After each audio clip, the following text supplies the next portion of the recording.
is a nice crowd. You got a lot of people. You've got a lot of people standing outside tonight. It's freezing. They got here yesterday like at 2 o'clock in the morning or something. Well, I'm worried about them. Would anybody like to give up your place? Let some people come in from the cold. You go out to the cold. I don't think so. I just want to say hello, Pennsylvania, and I'm thrilled to be back in this incredible Commonwealth with so many proud, hardworking American patriots. That's what you are. So am I. I'm a proud hard worker. I'm a proud patriot, but you're a proud patriot. Thank you very much, everybody. It's a great reception. You know, we're on to expose what happened recently when we took over. You know, it's 10 months. And already we have the largest investment ever made in the history of, not our country, of any country anywhere in the world. Think of that. But let me begin by wishing each and every one of you a very Merry Christmas, Happy New Year, all of that stuff. Remember when I started in 2015, I made my first speech, and I said, we're going to bring back Christmas. Remember, the radical left wanted to get rid of the word Christmas. I said, I don't think that's going to work out. And we did it, and now everybody's saying Merry Christmas again. But just over 1 year ago today, with your help, we saved America. That's what happened. We saved it. In the most important election victory possibly in the history of our country was going down. We were a country that was being scoffed at, laughed at all over the world. We won all 7. Thank you, Charlie. She said, and you saved us. Who are you? Stand up, please. Who said that?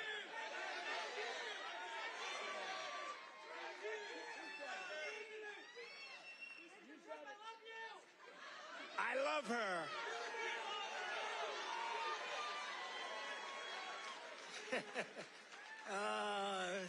Only in Pennsylvania can this happen. I know this state. By the way, last election, did we kick ass? We won. That means we won 3 times in a row, as you know. But we won all 7 swing states. We won the Electoral College, 312 to 226. We won, and by the way, the real vote was much more than this, but we wanted to make it too big to rig. We won the popular vote for the first time of any Republican in many decades, and we won 86% of all counties in America, 2,700 to 525. That's good. We did it. Not me, we did it. And now, after just 10 months in office, I'm pleased to report that America is winning again, Pennsylvania is prospering again, and I will not rest until this Commonwealth is wealthier and stronger than ever before.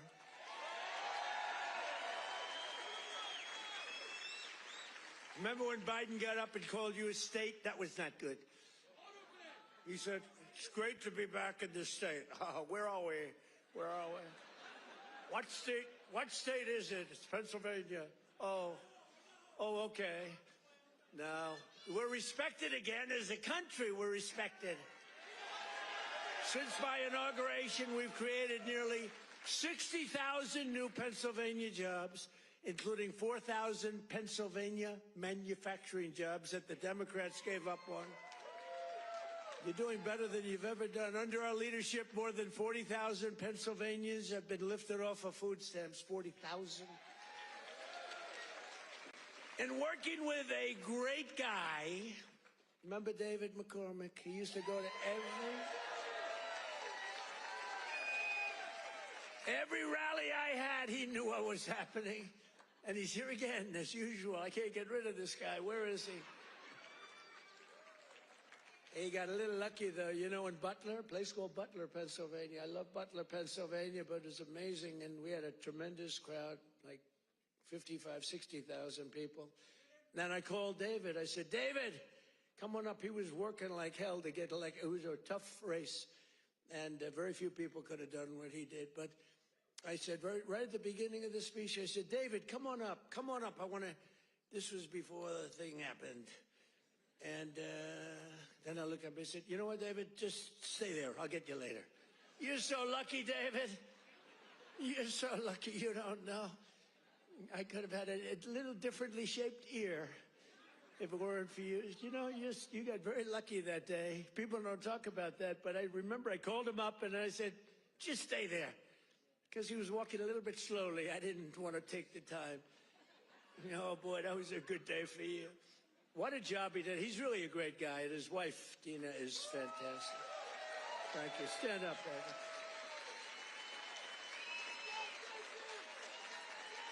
He's a lucky man. Working with Senator David McCormick, we've secured commitments for nearly $100 billion of investments in Pennsylvania. We were up here a few months ago. Some of the greatest energy companies in the world made that. We were doing it on a beautiful day. A little warmer than it is outside today, David.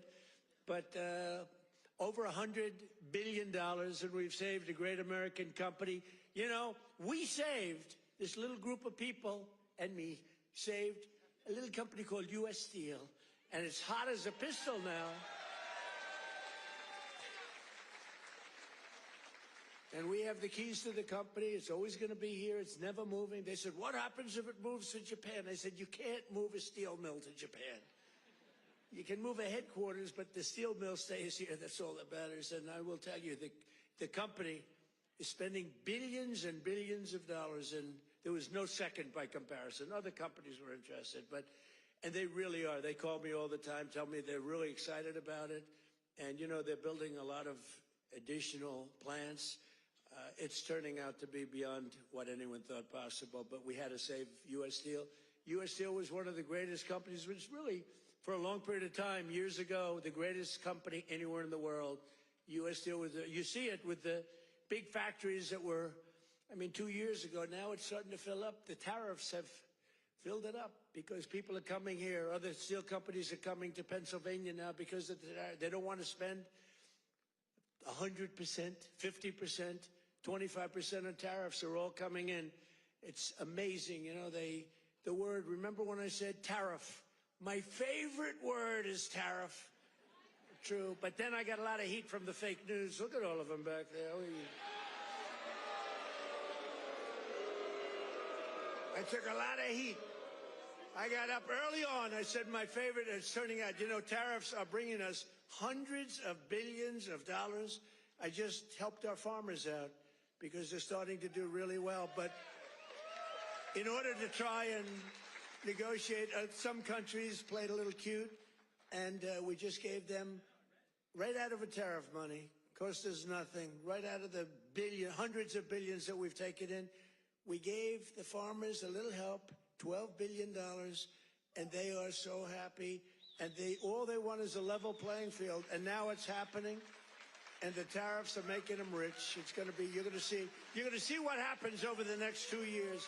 It's like a miracle is taking place. But we've taken in hundreds of billions of dollars, really trillions. Scott, we have the great Scott Bessent. Scott, stand up. And if you add to that all of the companies that are pouring their money to building plants in Pennsylvania and many other states, auto plants, AI plants, plants of every type, which we would have never had if we didn't put the tariffs on.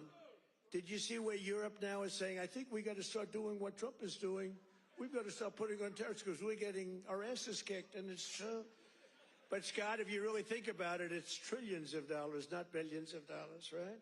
So it's amazing. It's the smart people understand it. Other people are starting to learn. But the smart people really understand it. 1 year ago, under Sleepy Joe Biden, have you heard of him?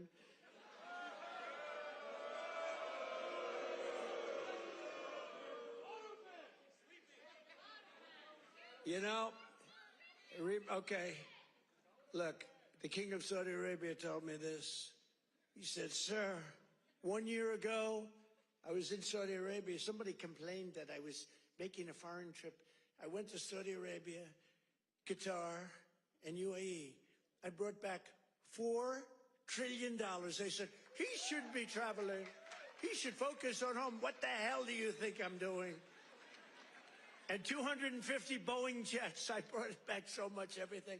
Then they say, he should, you know, the stupid people, they say, he should be leaving our country. Yeah, let's sit around and twiddle our thumbs. It's, no, it's sort of crazy, right? But 1 year ago, the king of Saudi Arabia said it. He said, sir, 1 year ago, you were a dead country. Dead. They were focusing on China. They were looking for, you know, who's next on line, frankly. And he's a good man. And the Emir of Qatar said it. The UAE said it. The big company, the big, smart country said it. We were a dead country 1 year ago. We were dead as a doornail. We were going down the tubes. And now we're the hottest country anywhere in the world. There's nobody close. Sure.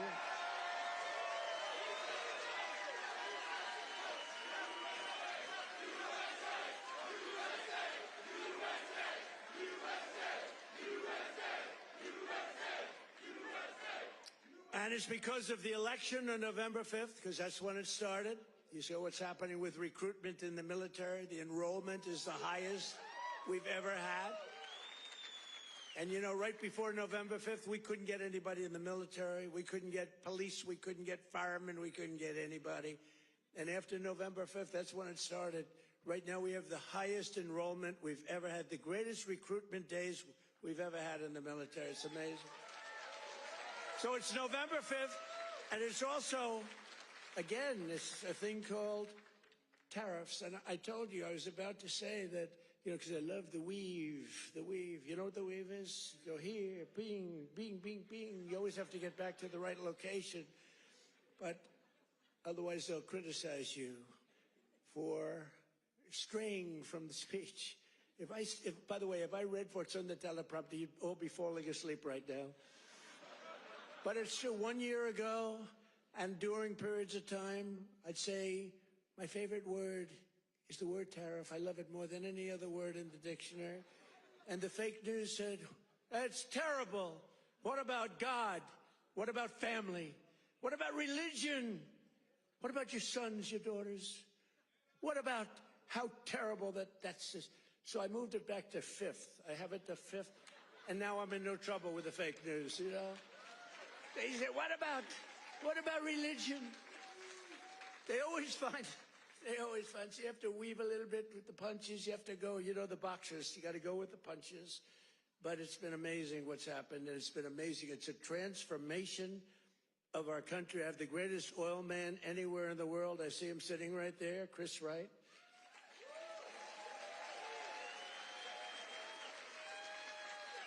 I was going to put a man, Doug Burgum, he's great. He's interior. And I said, Doug, I want you to go to Energy. You're really fantastic at Energy. Came from North Dakota.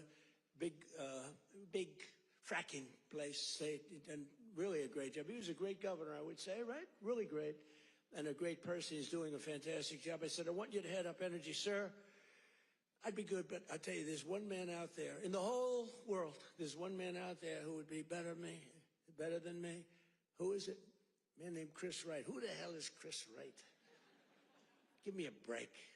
I never heard of the guy. Well, you never heard. He's the biggest there is. He's the smartest there is. The greatest oil man in the world. Chris Wright. I said, I got to see this guy. And after about 2 minutes, I understood exactly what Doug was saying. So I said, okay, Doug, you'll go to Interior. You work with, because interestingly, Interior owns all the land that has the oil. And he has all the expertise that drills the oil. And I said, you know, we'll do a friendly merger here. This is pretty good. And that's what we did. And we're right now drilling more oil than we've ever done ever before. Prices are way down. We just had 4 states. It was just reported that 4 states had $1.99 a gallon. Right? We're so amazing. So I want to introduce Chris Wright. Stand up, Chris.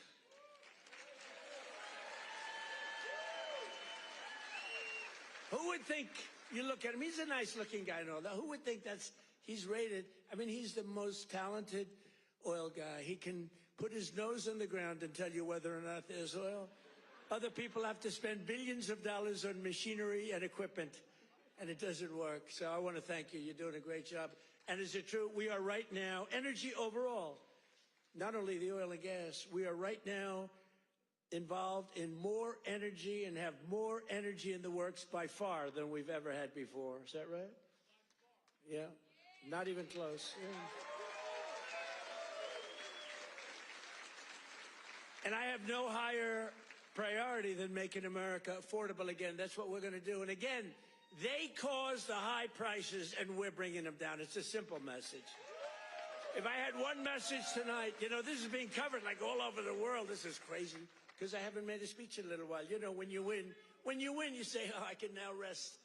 So Susie Trump, do you know Susie Trump? Sometimes referred to as Susie Wiles, Susie Trump.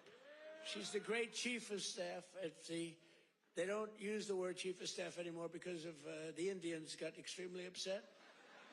But now the Indians actually want their name used, which is true. They never didn't want it used. But the chief of staff, and she's fantastic, she said, we have to start campaigning, sir. I said, I won. What do I have to do already? They said, we have to win the midterms, and you're the guy that's going to take us over the midterm.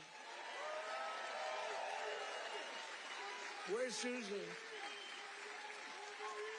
Susie, come on, Susie.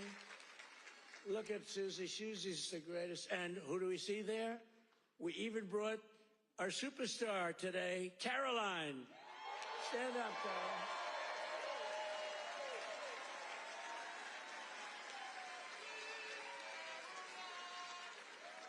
Isn't she great? Is Caroline great? You know, when she goes on television, Fox, they dominate. They dominate when she gets up there with that beautiful face and those lips that don't stop, up, like a little machine gun. She's got no fear. You know why she has no fear? Because we have the right policy. We don't have men in women's sports. We don't have to sell men in women's sports. We don't have to sell transgender to everybody. We don't have to sell open borders where the whole world is allowed to come into our country from prisons and everywhere else. So she's got a little bit easier job. I wouldn't want to be the other side's press secretary, right? Thanks, Carolyn. Great job. We appreciate it. But that's our message. They gave you high prices. They gave you the highest inflation in history, and we're bringing those prices down rapidly. Lower prices, bigger paychecks. You're getting lower prices, bigger paychecks. We're getting inflation. We're crushing it. And you're getting much higher wages. I mean, the only thing that's really going up big, it's called the stock market and your 401ks. It's going up. But I say it, you know, and I said it the other day, and a lot of people misinterpret it. They say, oh, he doesn't realize prices are high. Prices are coming down very substantially. But they have a new word. You know, they always have a hoax. The new word is affordability. So they look at the camera and they say, this election is all about affordability. Now, they never talk about it. They never talk. Thank you very much. They say I'm not allowed to run. I don't know what the hell that's all about, but that's okay. He said 4 more years. You see the new hat? We have 4 more years. 2028. We have all sorts of hats.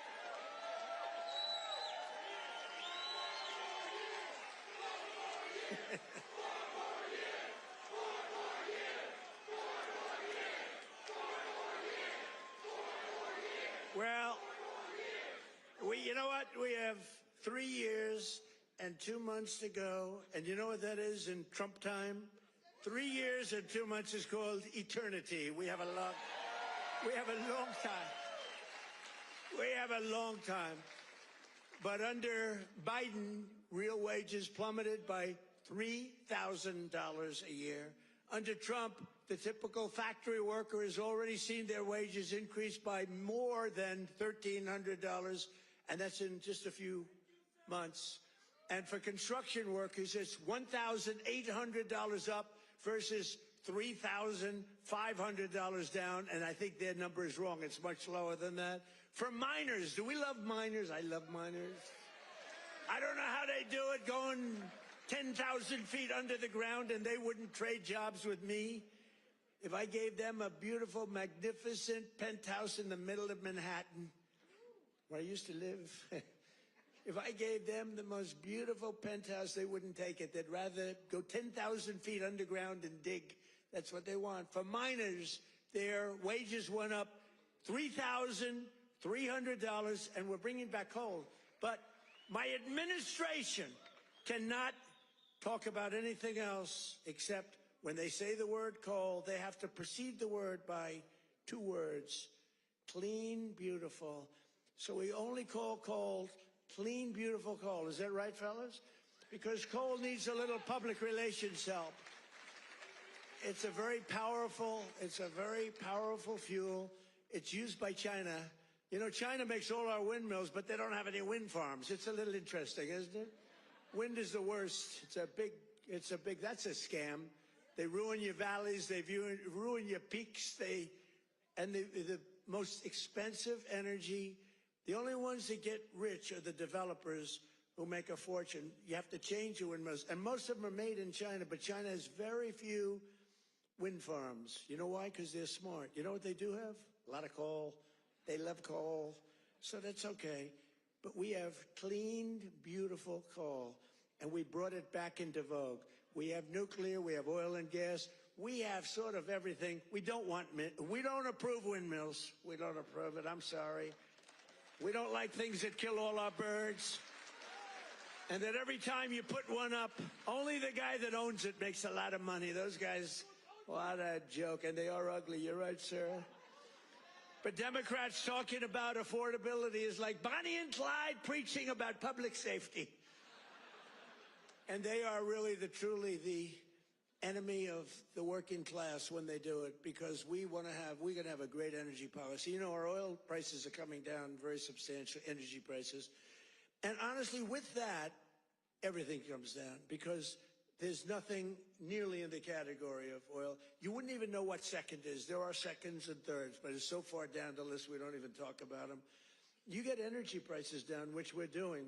Again, the greatest amount of drilling, the greatest amount of fuel being produced right now in our country than ever before, by far. It's not even a contest. And when that happens, those prices come down. That's why you're seeing oil per barrel coming down nicely, very nicely. We don't want to go so rapidly because we want the people that produce it to keep producing it, but they're doing good.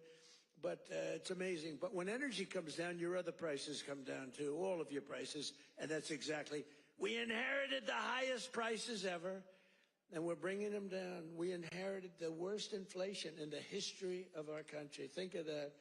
And we're bringing them down rapidly. Their entire agenda is about robbing working people to fund their far-left cronies and give lavish benefits to foreign migrants and illegal aliens. You can't do it. Look, we all have a heart. We don't like what's happening.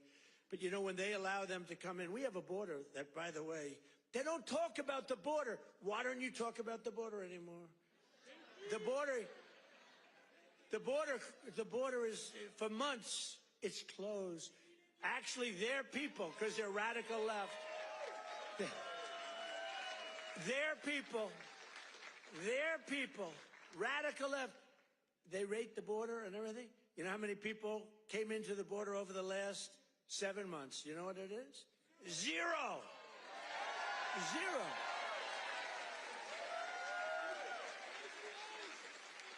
Except for the ones that came in legally, right? Legally. When Biden and congressional Democrats had power, they blew up our economy, sent prices soaring.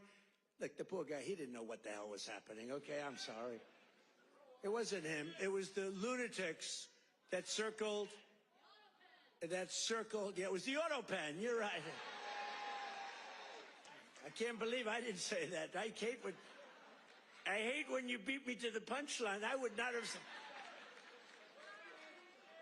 Well, I'll tell you, I'll give the fake news a little breaking news.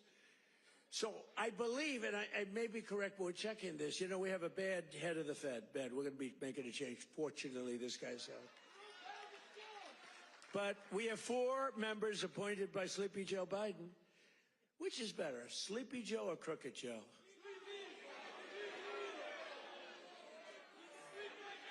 Historically, when I've done polls, from people. I do my own polls. I go to a big arena. We have 20,000 people. I say, which you like, Sleepy Joe or Crooked Joe? And I learned I save millions of dollars. I don't have to do any polling, okay? Typically, Crooked Joe wins. I'm surprised. Because to me, he's a sleepy son of a bitch, who destroyed our country. If we didn't come along, and it's not me, it's all of us. If we didn't come along, this country was destroyed, I'll tell you. It would have been destroyed. But now Democrats in Congress want to take us straight back to the Bidenomics. They don't change. And I don't really talk about it because, for instance, I watched a congressman the other day on a television show. They were interviewing a Democrat. He was fighting like hell for men to play in women's sports, okay? And I was going to put something out. I was going to he's a well-known congressman. And I said, let's save it about 2 weeks before the election. Right, David? We don't want to do it now. What the hell good does it do now? Let's save it for about 2 weeks because we don't want them to change. Just let them keep going. I think transgender for all is a great, great thing for the Democrats to be talking about. Transgender for every member in your family. If they're not feeling well that night, let's just change their sex. Now, let's not talk about it. Let them go and let them fight to get these things. I think open borders are great, where prisons are emptied into our country, right? Where we have people from all over the world being dumped into our country, the people that aren't wanted in their countries, by the way. I think that's a great, like Somalia. Welcome. Do we have any individuals from Somalia in the group? Please raise your hand. That's for Minnesota. That's called the Great Big Minnesota Scam with one of the dumbest governors ever in history.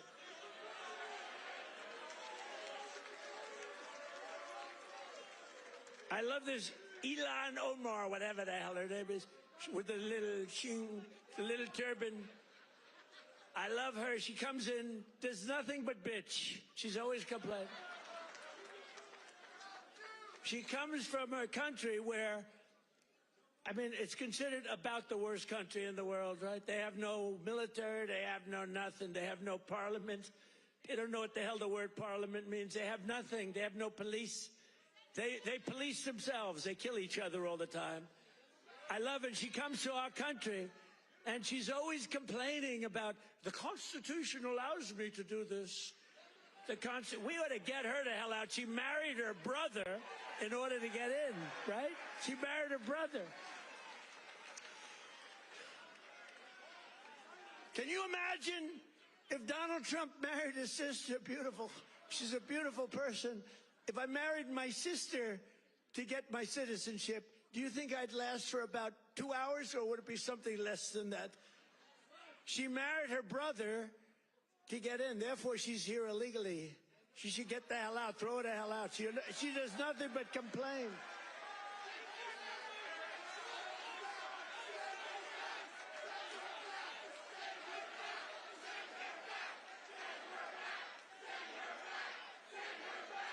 So now, and we have our Savior in this room. His name is Secretary of the Treasury, Scott Bessent. He's right there. Because that very handsome man, by the way, if you're picking the Secretary of the Treasury, is he like the perfect guy for a movie? He's made for the movie. Stand up, Scott. Look at him. No, he's central casting. He's central casting. But you don't, under that beautiful exterior is a killer. And here's what happened. He is in charge of the investigation of Somalia and the billions of dollars they have robbed from Minnesota, right? I hope you do your job.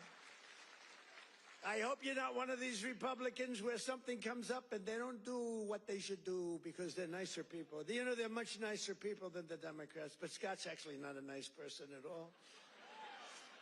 So, Scott, you're in charge of that investigation? Okay, I'm not interfering at all.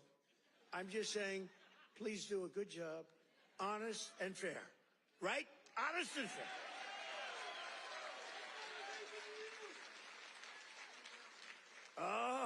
know, if he's honest and fair, you know what he's going to find. It's great. I'd love to have that job. They may switch jobs with you. I'd love to have that job. They ought to get him the hell out of here. They hate our country. And she hates our country. And her friends hate our country. And AOC hates our country. They all do. And we have a new candidate in the great state of Texas, where I won Texas by more votes than anybody. And you have to understand, I'm being judged by these bad people back there, the fake news. So anything I say that's slightly off, I get like headlines. Donald Trump exaggerated, or Donald Trump lied. They give me Pinocchios, Washington Post, a Pinocchio. They lie every day. They give me a Pinocchio. But think of this. If I make even the slightest mistake, what they do is they go after me. Everything I say is correct. We have now a new candidate. I won Texas by the largest vote in the history of Texas 3 times, okay? I love Texas. Just like I love Pennsylvania, the Commonwealth of Pennsylvania. Just like I love, honestly, every one of our states. I love all of our states, and we've done so well. I love all of our states. What? By the way, is this a different country now than we had a year and a half ago? Right? What a difference. Crime is way down, despite the fact that we have many, bad people entered our country. Many of them are being taken out. Ultimately, they're all being taken out. Washington, D.C., we had a tragic incident, as you know, with the 2 incredible people. What a terrible thing that was just 2 weeks ago, right? Just a terrible National Guard, terrible thing. Sarah and Andrew.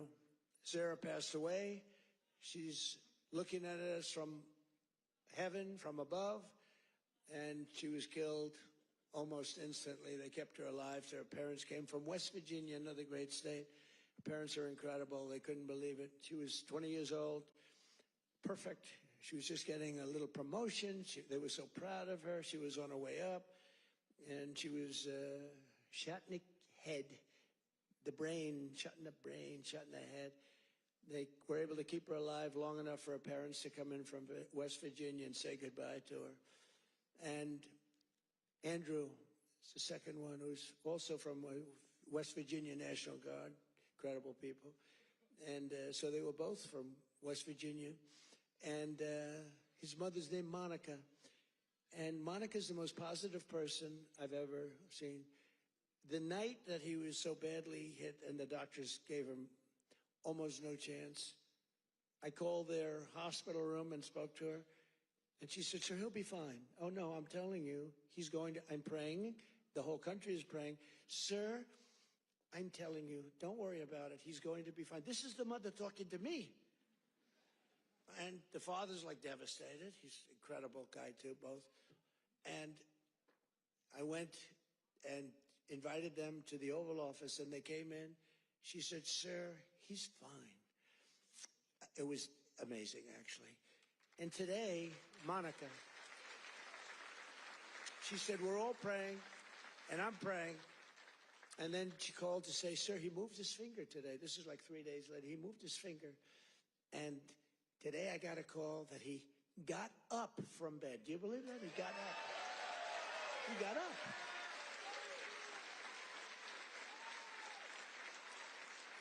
Now, he didn't speak. He's not ready for that yet.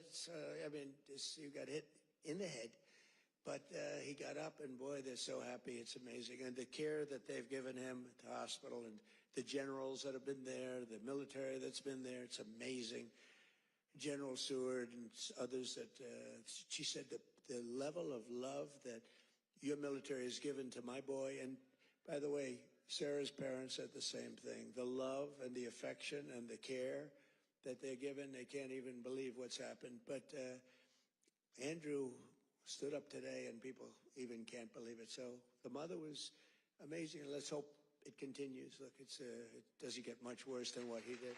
Let's hope it continues.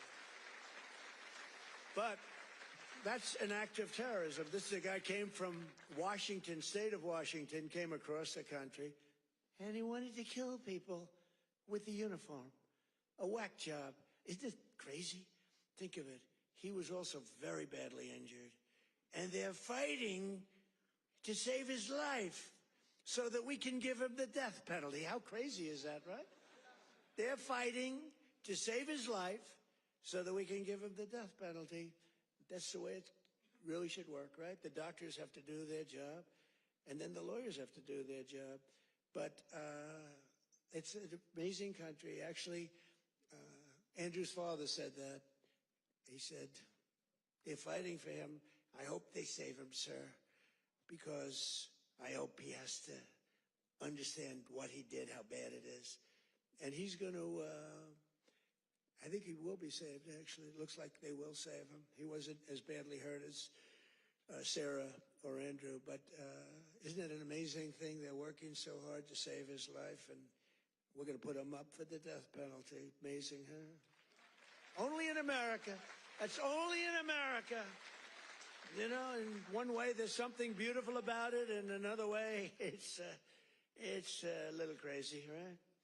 In my first term, we built the greatest economy in the history of the world. You know that. We had the greatest economy in history, even with the COVID came, and it really hurt the world. It was a gift from China, but China got hurt very badly, too. We're getting along with China. They're buying a lot of our soybeans. Keep buying those soybeans there. You know, you heard all about magnets and rare earth. They were great. I met with President Xi. Scott was with me, and we had a whole group. Marco was there, and Chris was there. We were all there, and we made incredible deals with China. We're getting along. Getting along is a good thing. You know, getting along is a good thing, not a bad thing. It's a smart thing, and they're buying literally trillions of dollars worth of our products and all of that. And we had a very good meeting. Remember, the whole world was going to shut down over rare earth. That was 2 months ago, and that worked out very well. It all works out well. If you have a smart president, it works out well. If you have a dummy, it doesn't work out. But we had a great economy. We had the greatest economy in our country's history, but we had what's called the greatest economy. This is the first term, probably ever, of any country. Now, in addition to that, we rebuilt our military. We got the biggest tax cuts ever. We got the biggest regulation cuts ever. We had the best job numbers. We had a great first term. Or frankly, to be honest with you, I wouldn't be standing here. Because if I had a bad first term, you know, you might say, I like him. He's really good. But we had a lousy first term. You're not going to vote. You voted for me because we had a great, despite all of the Russia bullshit, despite all of the impeachments, you know, think of it. The impeachments, all of the crap we had to go through with these crooked Democrats. They're crooked as you could be. They're bad people. They're sick people. But despite all of that, we had an amazing first term. Our second term is blowing it away. It's blowing it away. So we're doing it again, but bigger, better, and stronger than ever before. There's more work to do, but today, 22 states, we're setting 22 total. Is that right, Chris? That just came out, that statistic. We're down lower than we've been in 7 years in gasoline prices and oil prices, not just the 3 states that I talk about with $1.99 a gallon. How would you like to have $1.99? You know,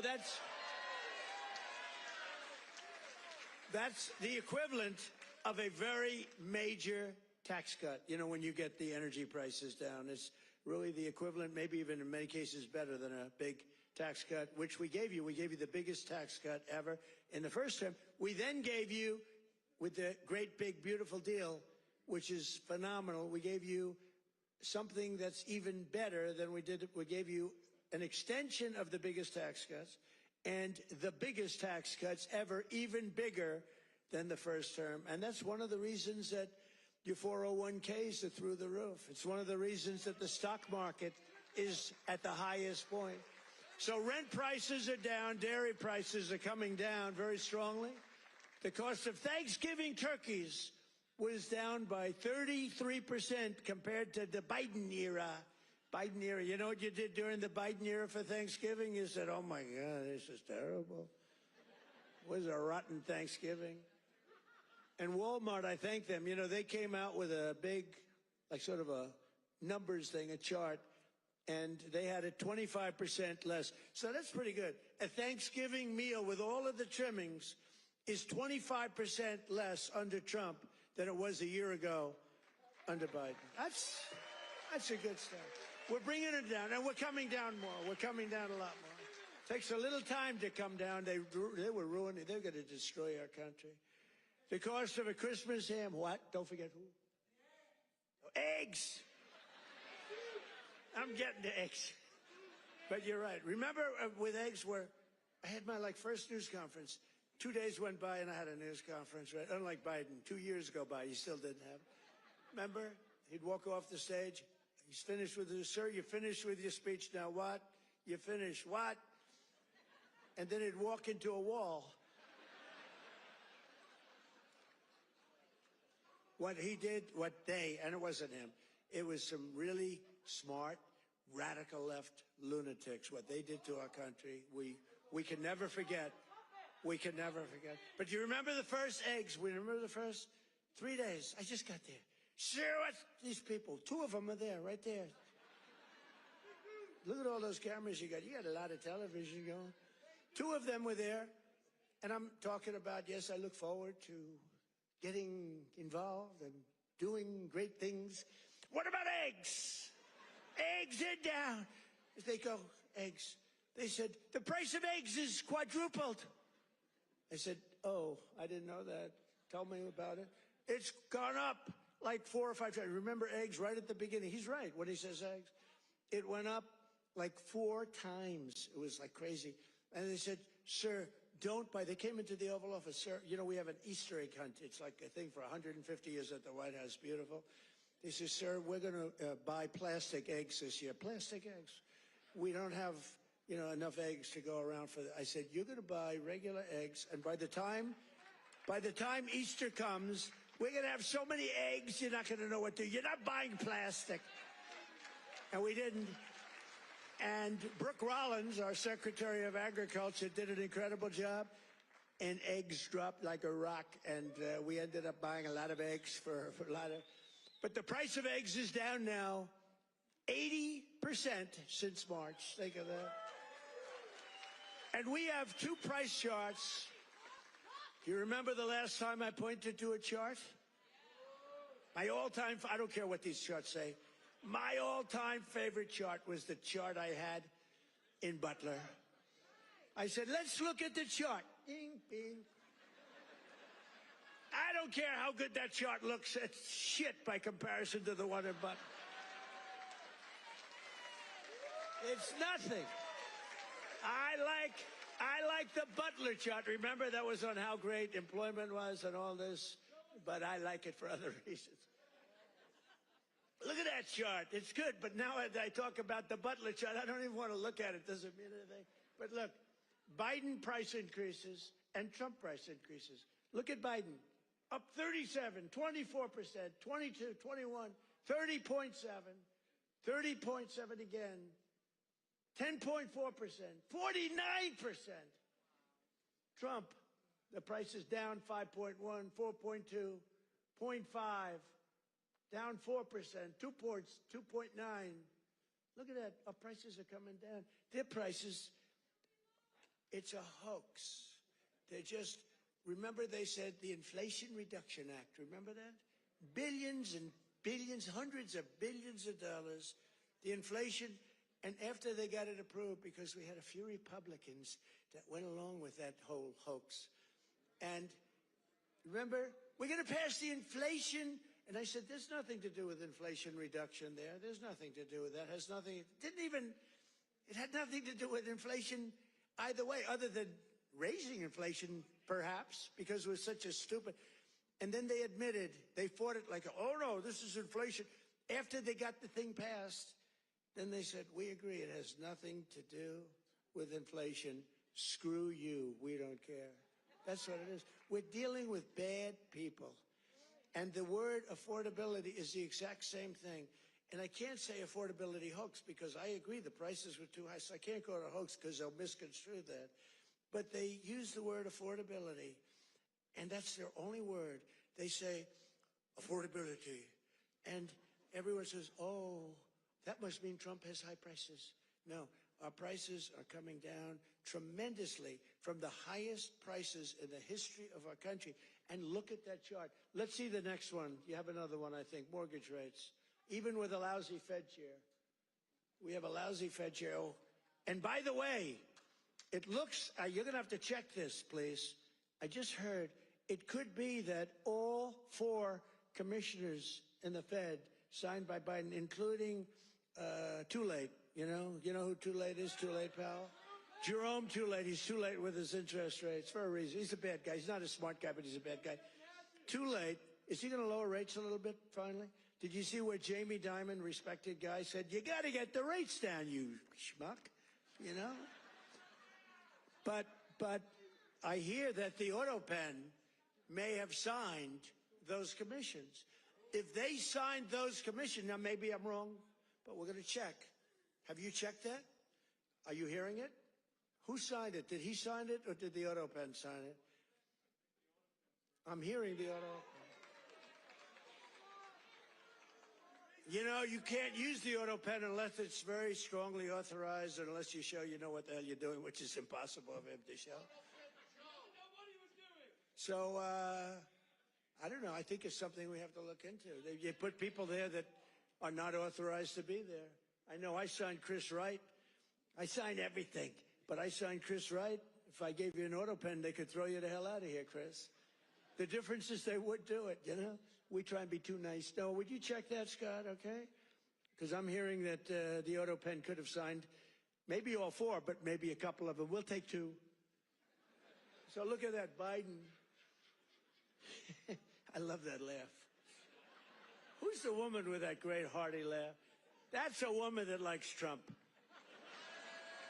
That's not beautiful. Anybody can laugh with that happiness. She likes Trump. He likes Trump, too, with the hat. Yes, that's right. Thank you. Thank you, man. Thank you. So, Biden, new yearly mortgage cost increases, and Trump, new yearly. Look, we went down with our rates. They went up with their rates much. That's a lot. So, with us, you save $2,900, almost $3,000. And with them, you go up, it costs you $15,000. You don't hear that because the fake news doesn't tell you that. And these are charts, these are government charts. These are not made up by Donald J. Trump. These are government charts. Do you have a third chart? Because I like these charts very much. Not as much as Butler, but I like them. You have any other charts? Because so far they're playing quite well. Oh, look at that. Real wages. Look at that. Losses and Trump real wages gains for the typical worker. Wow. I mean, that's incredible, right? So look at the amount of loss. 18.5, 106. What the hell is that all about? Is that even possible?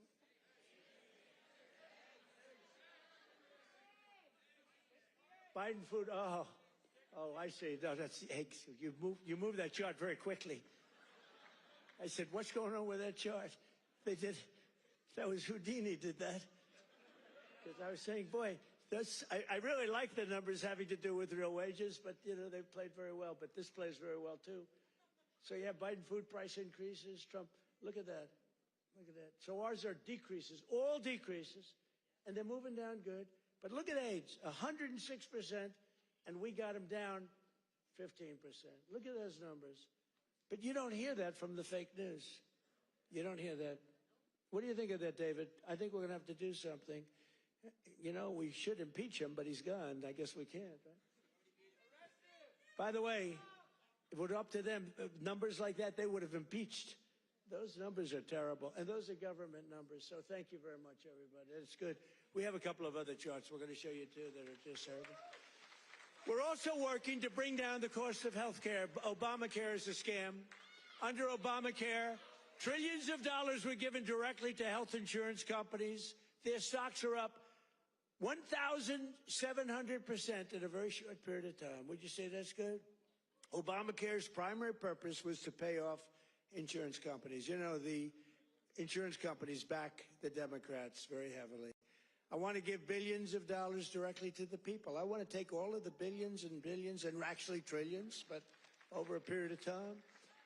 And I want to give all of that money we give to the big, fat, rich insurance companies. I don't want to give them nothing. I want to give nothing to the insurance companies. I don't want to give all, because they're sucking our country dry with this scam by the Democrats. That was Obama, and I've always said it, Obamacare, but now you see the numbers because your premiums are going up on Obamacare and everything. It's forcing everything up. But we want the money go directly to the people. We want you to go out and buy your own health insurance, and you'll get much better health insurance at a much lower cost. Everybody knows this is the best way to go, but the Democrats, they're bought and owned by the insurance companies. So let's see how many of them have the guts to vote for this. You know, we're putting in bills where all of that money, hundreds of billions of dollars, goes to the people to go out and buy your own health care. And everybody's different. Some are young people, some are older people. It's a much different, really, set of criteria.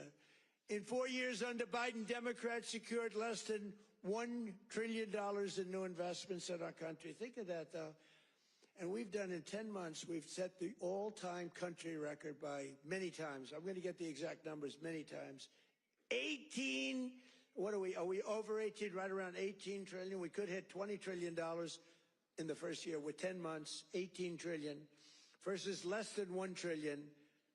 And I'll tell you what, it was going to go down if it wasn't going to be like even anything. It would have been negative because companies were pouring out of our country. The stock market is set 51. This is in less than 10 months. The stock market is set 51 all-time record highs. There's never been anything like that. Bum, bum, bum. Bum, bum, bum. It's set, think of that. It's set 51 all-time record highs in less than 10 months. That was as of about 3 weeks ago.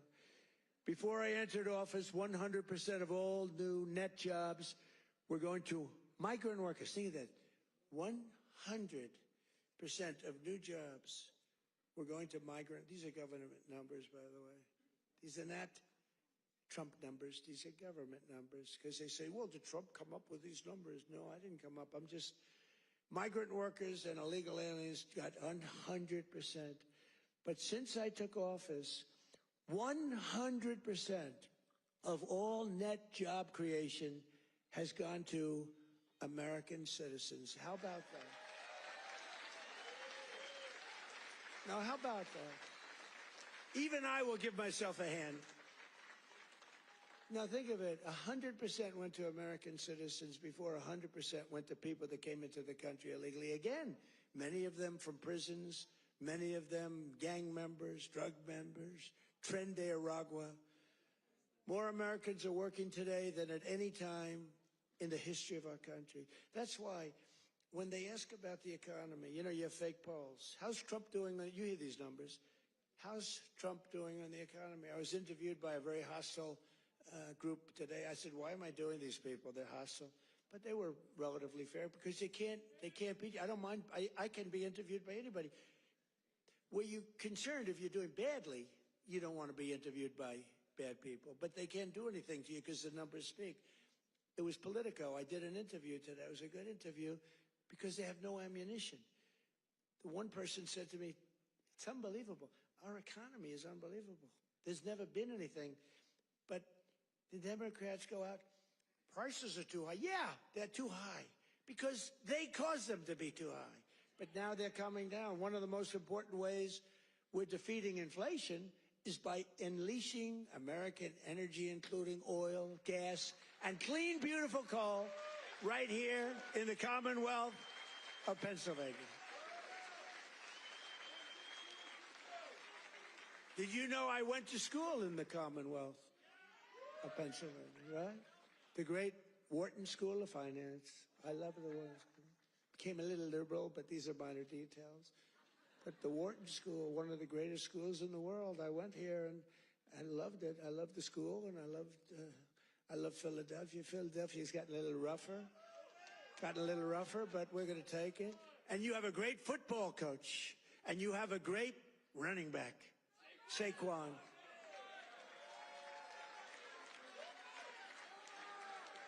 You know, I got to know Saquon a little bit, and my hand will never be the same. I patted him on the back. I said, Saquon, let's go. You're my partner today. Let's go win. Being out. Because it was like I hit a piece of steel. I said, what the hell is with you, Saquon? That's pretty... He's good. But he's a better football player than he is a golfer. Trust me. He's so strong. He's those muscles. He's just... But his football is great. His golf will be very good. Very good. But we won. We won our match. And you do have a great coach. I was with you, Coach. I got a little streak going here, but that'll change. But he's a great coach. Well, you won the whole deal, right? I got to know him last year when he came to the White House, and I said, this guy's he's a real leader. The players loved him. And you had some players that are just, really just fantastic guys. But you have a good football team. It's really good to watch. But for 4 long years, Biden and the Democrats tried to endlessly kill Pennsylvania energy jobs. They worked so hard to kill the jobs. They wanted wind all over the place, Let's go buy those windmills for millions of dollars each from China. Every time it goes around, you lose $15. Did you know that? That's on average. You're supposed to make money with energy. You're not supposed to lose money with energy. And everybody that's doing wind is in virtual bankruptcy right now. If you look at UK, I told he's a nice man, Starmer, Prime Minister. I said, you have a great energy source in the North Sea. Use it, or you're not going to be in office very long. Their energy prices, they're putting wind all over Scotland, all over the most beautiful fields in the world, Scotland. All over beautiful. Oh, we have some Scottish people here. Where the hell did you come from? We have Scottish people. But they're putting wind all over Scotland. The people are not thrilled with it. And it's costing them a fortune. They have the most expensive energy. And I said, I'm going to do you a favor. You could be there for a long time. Open up the North Sea oil. One of the greatest oil. And, they like to say, well, it's very well depleted. No. It's good for another 500 years, and they haven't even found most of it yet. And if you look at Norway, they have a section of the North Sea, which in theory isn't as vibrant, and it's a very rich country. They have a tremendous worth because of the North Sea. But UK has to, if they don't go back to oil, I think a lot of bad things are happening to Europe. That their immigration policies are so bad. Is so bad. They're destroying our beautiful Europe. I love Europe. They're destroying Europe, and they better do something. I'll give them just some free advice. I'm focused here, but I give them free advice. They better be careful, because immigration and energy are going to destroy Europe. On day one, I ended the war on Pennsylvania energy. I just terminated something that was insane. And we all love Elon. Elon was up here campaigning, right? But I said, Elon, I think electric cars are great, but not everybody wants an electric car. And I ended the insane electric vehicle mandate where everybody was supposed to have an electric car by the year like 2030 or some ridiculous year like that. It's just not going to be that way. I don't think it'll be some like hybrids, some going to like gasoline powered. I mean, the nice thing about gasoline is we have 2,000 years worth of we have more gasoline, we have more oil and gas than any country anywhere in the world. Is that right? And they want us to go to batteries. Let's go to batteries. We don't have battery content. So let's go to batteries, according to these morons that were in our country. Let's not use oil and gas, which we have more than any country in the world. Let's go to batteries. Well, we have to go to the Congo and get it from China. But I actually stopped the war with Congo and Rwanda, and they said to me, please, please, we would love you to come and take our minerals, which we'll do. But I stopped the Green New Scam. It's a total scam. And, we had, they used to call it global warming. Then they called it 15 other things, and none of them worked. So they came up with climate change, remember? Climate change. Because you can't go wrong with climate change if it goes up. Remember, global warming, and then the temperature started going down like a rock. Remember? We had global warming, and they sent that big, beautiful ship with all scientists on it. and it went into deepest Alaska. It went up through the ice. And the global warming, it was getting so warm. Except, unfortunately, they had a bad few weeks. It got so cold that the ice just crushed the ship. We had to take those poor bastards out by helicopter. The scientists, they said, one guy was petrified of helicopter. He said, I have a choice, go down in the ice with the ship or go in a helicopter. He chose the helicopter. He made it. But we have a very simple policy, right, Chris? Drill, baby, drill. We have a simple policy. And natural gas production is booming. Coal mining is up by 2.4 million tons a month. And we're also reviving Pennsylvania manufacturing. And with our historic tariffs, steel production is roaring back. We're building steel mills all over the country. And U.S. Steel is coming back at a level never thought possible before. And I was up.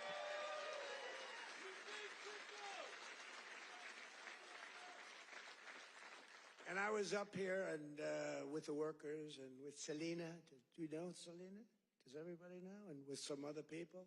We were up with some great people, and we spent the whole day, and they were determining whether or not they wanted to make which one of the deals. I went to the workers. I said, which one do you like? We picked the right one. As I said before, billions of dollars they're spending. And the steel workers are doing phenomenally better. I think you're going to do better than you've ever done before. You are losing all of your steel. If we didn't have tariffs, you would have no steel. We wouldn't have one steel mill anywhere in the United States. And that would be really bad for, Scott, national security. We need, the one thing you need steel. You know, you can give up certain products. You can give up pencils.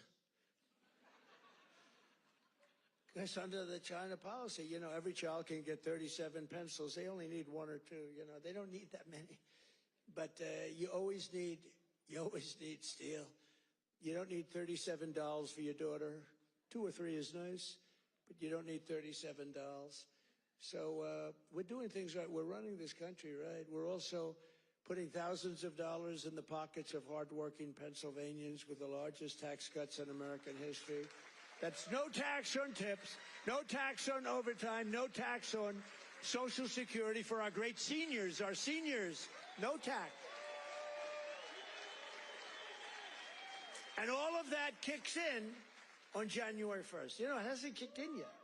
I mean, we're doing great, and it hasn't kicked in yet, and it's amazing. And it's one of the reasons they said, sir, would you mind going on the trail? And I actually like it, you know. I have fun. I haven't read practically anything off this stupid teleprompter. And then my speechwriters they're getting awards for some of the finest speeches, and I haven't even read them. And the award for the finest writer in the history of speech making, Ross. Where are you, Ross? Are you here, Ross? Where the hell is Ross? Ross, are you here? Look, first time I've ever introduced him. Ross, get over here. I got it. He's a young, handsome man. He's the greatest. Thank you, Ross. Very low-key guy. Thank you. Look at Ross. He's so shy. I can't believe it. We're joined today by Donna Zajac, a mom and a waitress of over 45 years who lives in Stroudsburg. Does everybody know where Strouds? I know where it is.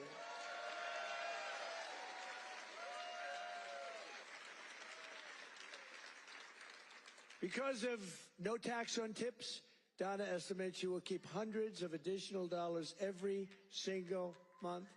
And she'll put all of that money toward her daughter's dream of becoming a veterinarian. That's a good, right? That's a good thing.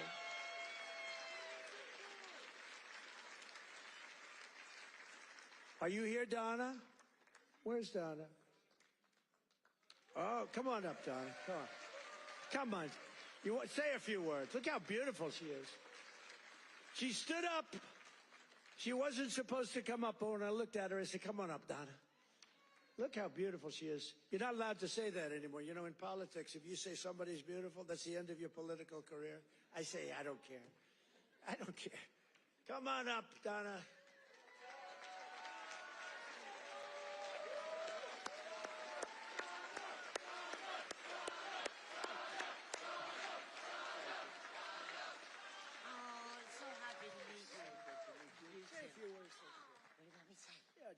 Say whatever.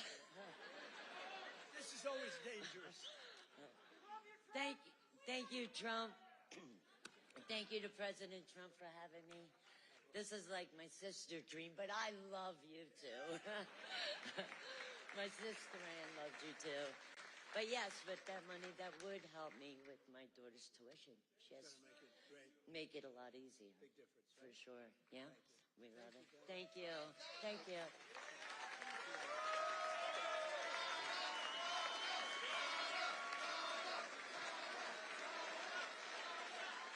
A star is born. That's all it says. A star is born. Is your sister here? Is your sister here, Donna? Are you? Oh, hello. How are you? Good family. Well, thank you. Thanks, Donna. That's beautiful.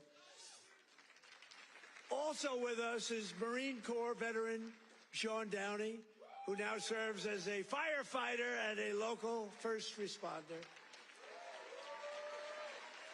Sean worked over 400 hours of overtime. That's a lot. And thanks to no tax on overtime, he'll take home thousands of dollars extra, which he plans to use to buy your first home. And thank you. Where's Sean? Good, Sean. Good. So you're going to use that money well, right? That was not an easy one to get approved. You know, it all went through Congress. I had to really push hard. I was not nice. I was not nice to get you that money, but you're going to use that money to get a house, right? A first house? Good. Well, you have a great future. Thank you very much. And here as well is Megan Hemhauser from Cresco, Pennsylvania. Megan's husband works 10 to 15 hours of overtime a week operating heavy equipment while she bartends and waits tables at night and homeschools her two children during the day, getting more and more prevalent. Homeschooling getting more and more. It's happening. That's okay. It's good. But thanks to no tax on tips and no tax on overtime, more than a quarter of their income will be tax-free. Megan, do you want to come up? Come on, Megan. Come on up.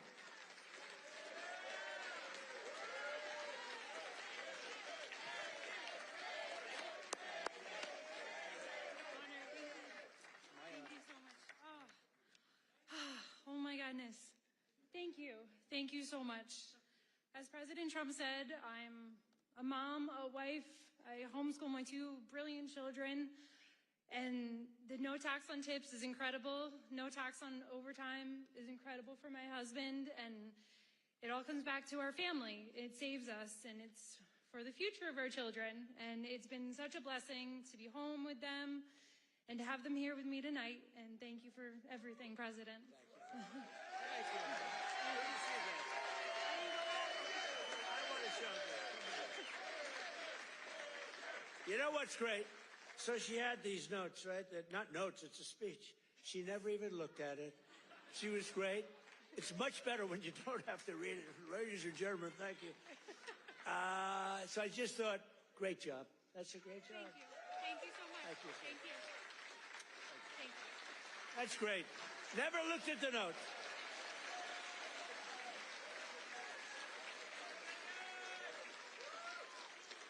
She never looked at those notes. That's pretty cool. I have a lot of professionals sitting right here. They'll get up and read a speech. But Megan didn't have to do that. Another key part of our tax cuts is known as Trump accounts.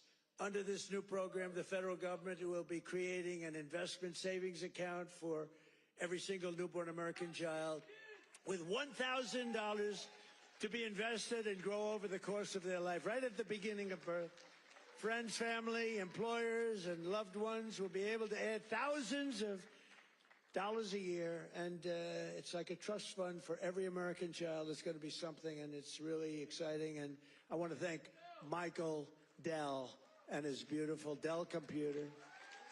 Go out and buy a Dell computer. He got it started. He put up $6.25 billion. And he started with nothing. Think of that. And he just put that up. $6.25 billion. Michael Dell, thank you wherever you may be. Michael is probably in Texas watching us right now. and his beautiful wife. They're a great couple. His wife is incredible. Every single Democrat in Congress voted against these unbelievable benefits for American families. Why would you vote against? Money is being put up. Big money is being put up. And you know, these kids, when they get to be 18, 20, 21, 30, 35 years old, they could have $100,000, $200,000, and they're going to be rich. I mean, they're going to feel rich, and they're going to be watching it grow, and they may be helping it grow. Who knows? You never know. But it's going to teach them. It's going to be a great thing. This was Michael and some other people's ideas. They wanted to do this, and they spoke with their wallet, too. They put up a tremendous amount of money. So I just want to thank Michael Dell, his wife and family, and everybody else that was with us the other day. It was a big day, and it's a big event. But we're joined today by some of your representatives who voted to put more money in your pockets. And these are great people. And I introduced David. I'm going to ask him to stand up again, because David McCormick is a really great man in the truest sense. He won a race. You know, he really did well the first time, too, but some bad things happened, right? And very few people are willing to do that again. And to be honest, if he would have lost, I know his wife. She's a beautiful woman, extremely into the social scene, but respected by everybody. She would have left him if he lost. And I told him that. Dina would have left him. She's that way. Hey, we can't help it. That's the way she is. So I said, David, you're taking a big risk if you run again, because if you lose twice, your wife is leaving you. And he wasn't worried. Stand up. David McCormick. Yeah. He was so great. He followed me every single time I spoke. He was there, and he got up and he'd speak. And I'll tell you, we had big crowds, David, and the audience listened to you. In fact, they liked him more than they liked me in some cases. I was thinking about, let's keep him off the stage. But they really loved you. And you've been a great senator. And you have a great wife. Thank you very much. Thank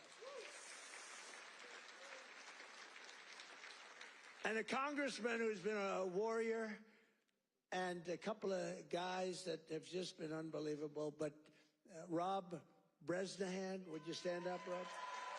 What a job you're doing, huh?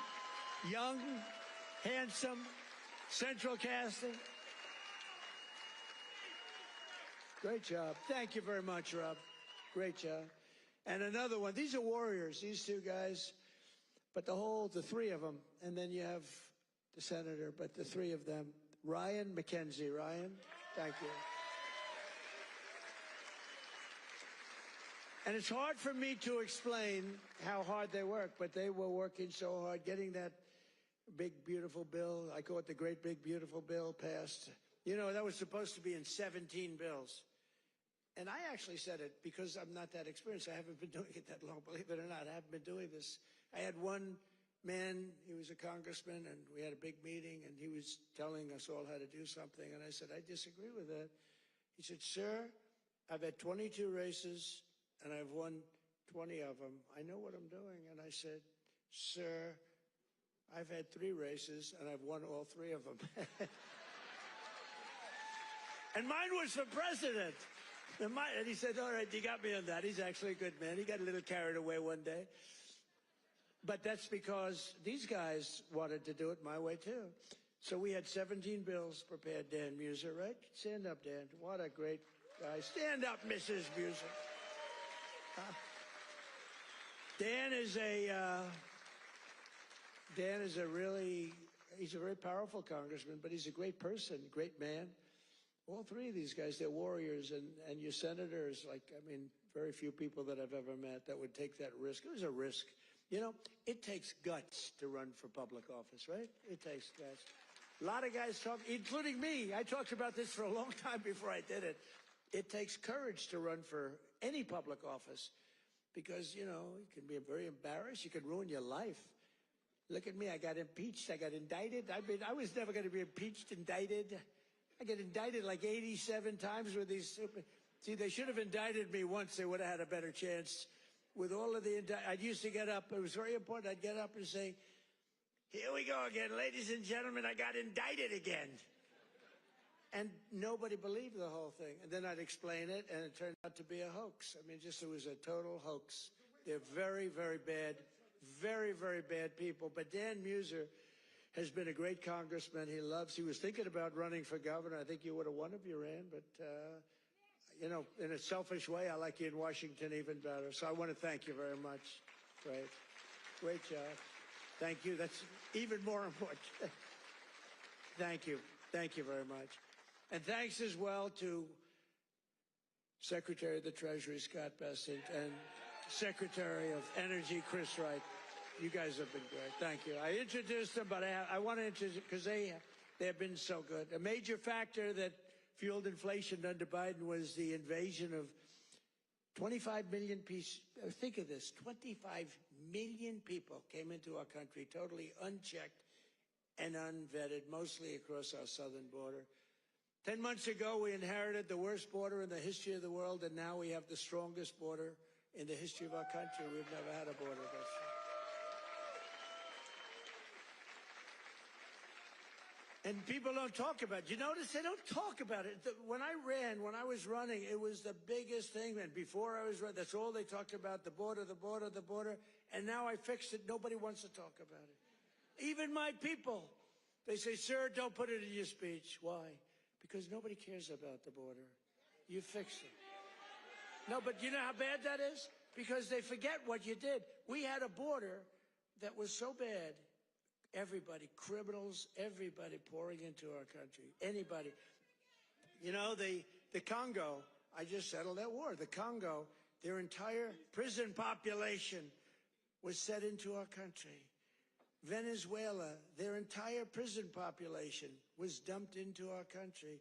And now we have the tightest border we've ever had. We have one of the strongest borders anywhere in the world. I would say there's one country that has probably a stronger border. You know what that is? You know what that is? North Korea. North Korea, I think, has a stronger border. But other than North Korea has 7 walls of wire, and each of them has 1 million volts of electricity going through it. So if you get over one, you're dead for the next one. If you get over one, you're in very bad shape. If you get over 2, you've set a record. So I don't know, Scott, I think we give North Korea the safest border, don't you agree? You know, but ours is pretty safe. And I want to thank Pete Hegseth and the military for helping us.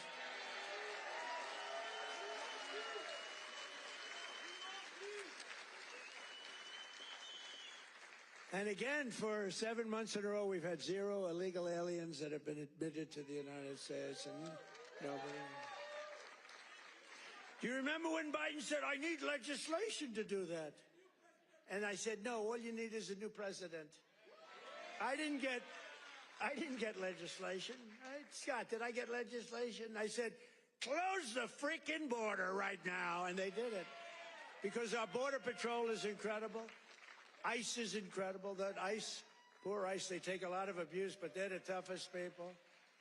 And again, Washington, D.C. now is, we had the tragedy, which was a terrorism tragedy, but we have Washington, D.C., the safest it's been in 52 years. Think of that. And a year ago, you couldn't walk down a street in Washington, our nation's capital, and now restaurants are booming, restaurants are opening.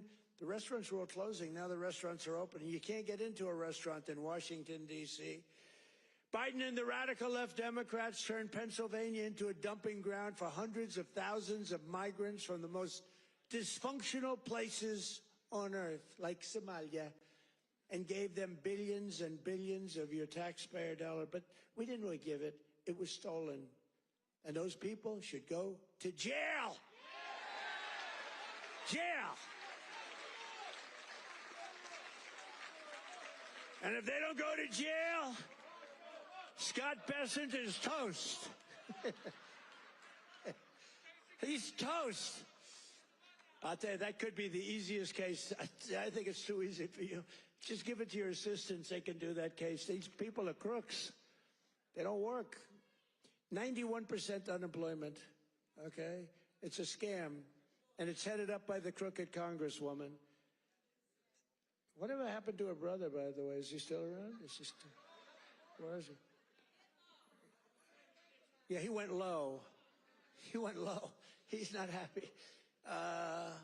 Would you look into him too, Scott? Would you find out the brother, please?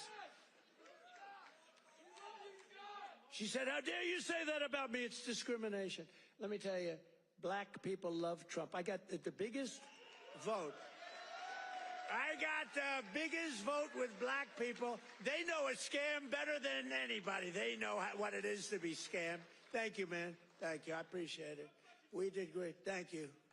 I like this guy. Thank you. We got a tremendous black vote. We got a tremendous Hispanic vote. We got a tremendous, because we speak the truth. They get it. Everybody gets it. Everybody, pretty much everybody gets it. And they know we're the real deal.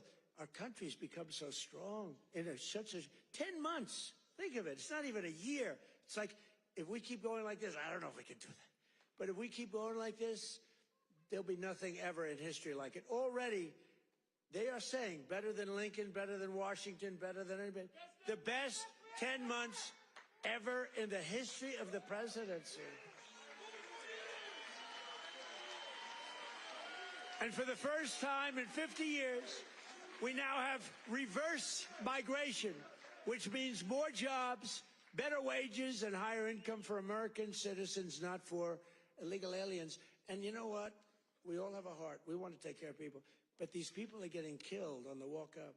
They're dying. They're dying. They have to go through jungles. We don't realize this. They are going through areas that are not it's not possible to get through some of the areas. They're going through jungles down in the Central America, South America, some of these areas with snakes, with crocodiles and alligators.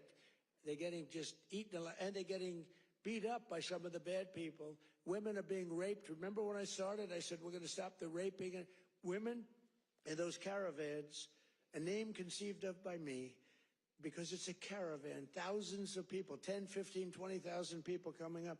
The women in those caravans are being raped in unprecedented numbers by other people in the caravans. By them not coming, they're not even trying to come now because they know they can't get through.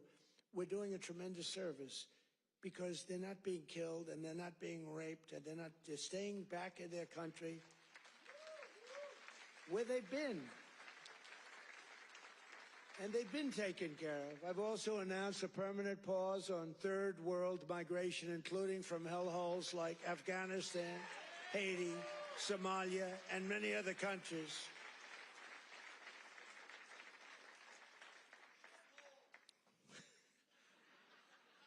I didn't say shithole, you did.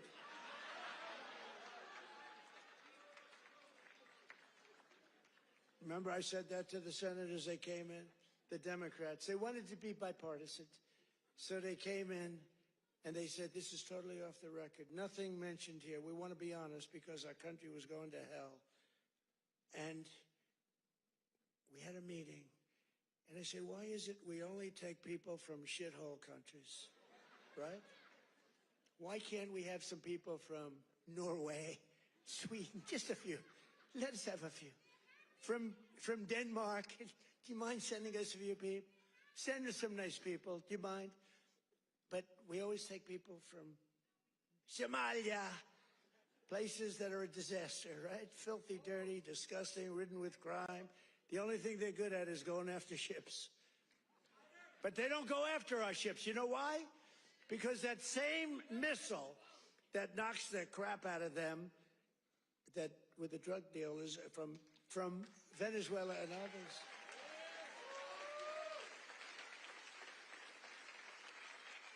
That same missile, think of it, from hundreds of miles away, we have the greatest military, we have the greatest equipment, we make the greatest equipment in the world. I bought more equipment. We rebuilt the military in the first term. Then Stupid Joe gave a lot of it to Afghanistan, but it was a lot, but relatively little. But we're still adding to it a lot. But I'll tell you what, I'm looking at this big tough guy with the red hat on. I like that guy. But stand up, let me just see what you look like.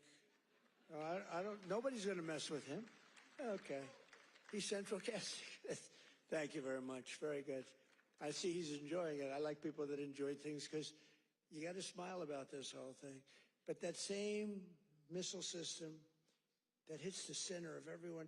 Remember, every boat that gets hit, we don't want to do that, but every boat that gets hit, we save 25,000 American lives. Every boat. And when you view it that way, you don't mind. But we have that same system aimed at Somalia, and if they go and want to raid our ships, and not our ships, worldwide shipping, you know, they used to go and take the ships. When one or two of them get hit, they say, we'll pass. So we've cut down drugs, 94% coming in from sea. 94, right? 94%, Muser. 94%, Muser. That's pretty good. We're trying to figure out who the hell are the other 6%.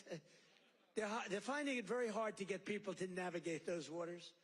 The problem is nobody wants to go fishing anymore either. They don't want to get in boats. They don't want anything to do with boats. I think we've destroyed the boat market. Other than that, it's been very effective. We've cut it down 96%. Think of that. And now we're going to do land, because the land is much easier, and it's even more prevalent. If you don't share our values, contribute to our economy, and assimilate into our society, then we don't want you in our country. We don't want you.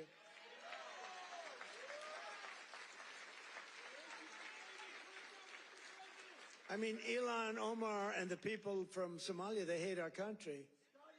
And they think we're stupid people, which actually, when they allow that to happen, they are. That's headed by Governor Walz, one of the dumber people around.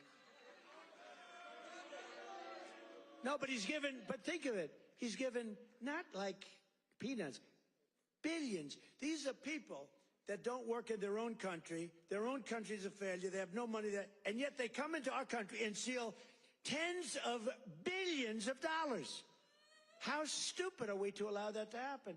They can't earn 10 cents in their country. They come over here and rob. Are we that easy? Are we that easy to allow a thing like that to happen? That's up to you. And look at what's going on in North Carolina. We have a big Senate race. We have a fantastic man, Michael Whatley, running as a Republican, head of the Republican Party. Won elections, won the presidential election for us. He's running against a governor who's a radical left lunatic. And Michael should win. I don't know. It's hard. You beat a two-term governor, but the governor didn't do a good job. But what's happening in North Carolina? Two of the most vicious murders that anyone's ever seen in Charlotte. And it's all run by the Democrats. What's going on there? The young lady from Ukraine, you saw that one where a guy from behind just cut her throat on tape. Can't even watch it.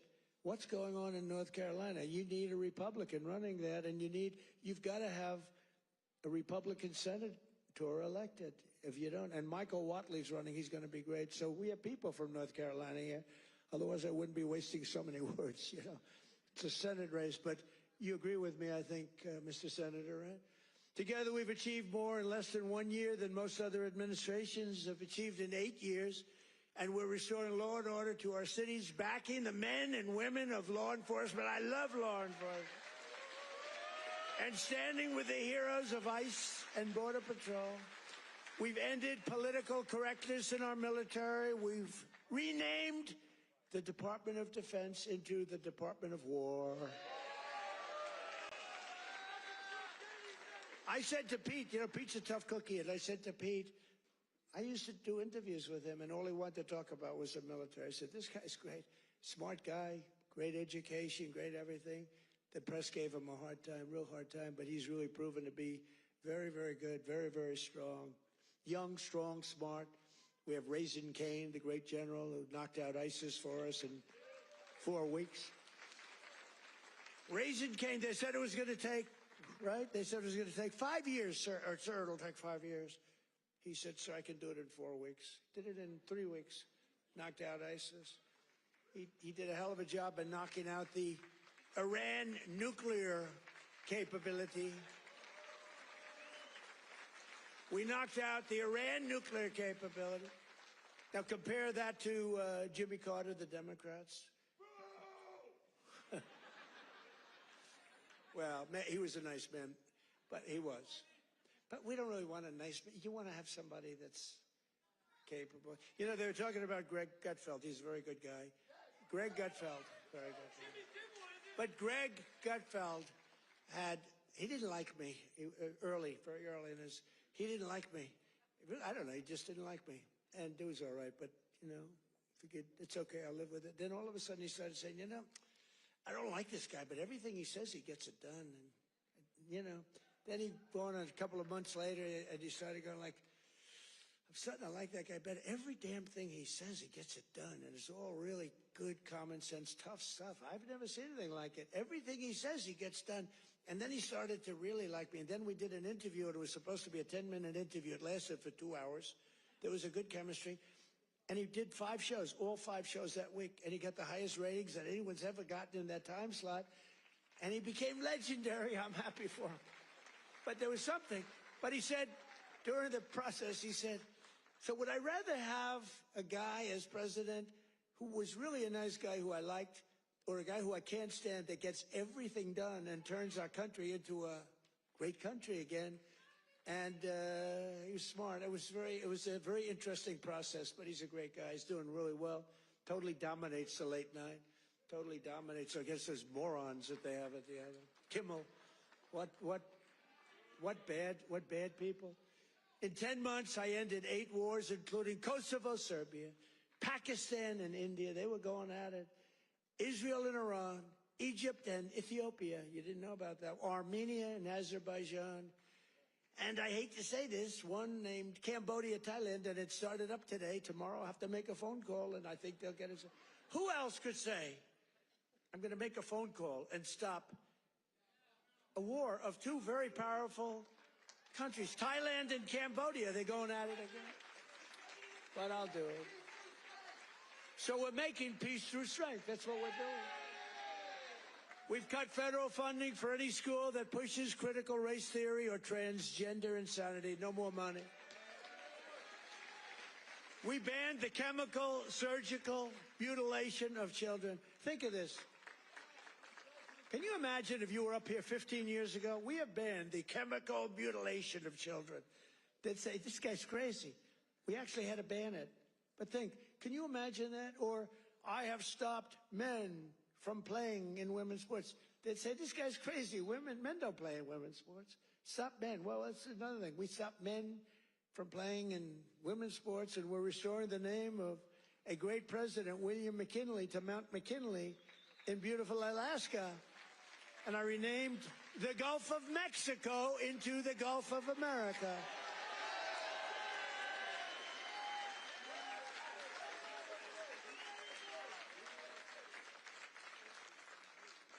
So in conclusion, from the shipyards of Philadelphia to the steel mills of Pittsburgh, these are great places. Maybe some of you don't even realize it, you get used to it a little bit too much sometimes, but these are great places. From the union halls of Scranton to the kitchen tables of millions of Pennsylvania families, we're bringing prosperity and pride surging back to this magnificent Commonwealth. We're bringing it surging back here hot. Our country's hot and you're hot. Together, we're repairing 4 years of disaster by the radical left Democrats in Congress and by the worst president in the history of our country. He is. I mean, it's not a question about that. He's just the worst president in the history of our country. The damage thank you very much. The damage he's done to our country is something we can never forget. After just 10 months, our border is secure. Our spirit is restored. Inflation is stopped. Wages are up. Prices are down. Our nation is strong. America is respected again. And the United States is back.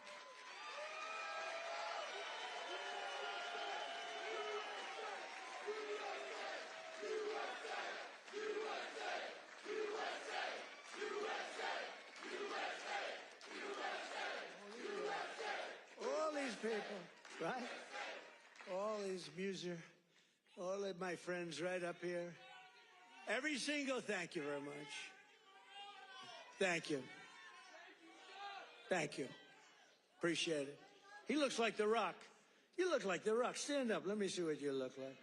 Yeah, look at that. The Rock would be very happy with that look. Every single day of this administration, we will keep on working for the hard-working American citizens, people that love our country. We will fight, fight, fight, and we will win, win, win. And with your help, we will make America powerful again. We will make America wealthy again. We will make America healthy again. We will make America strong again. We will make America proud again. We will make America safe again. And we will make America great again. Thank you, Pennsylvania. Thank you. We love you, Pennsylvania. Merry Christmas.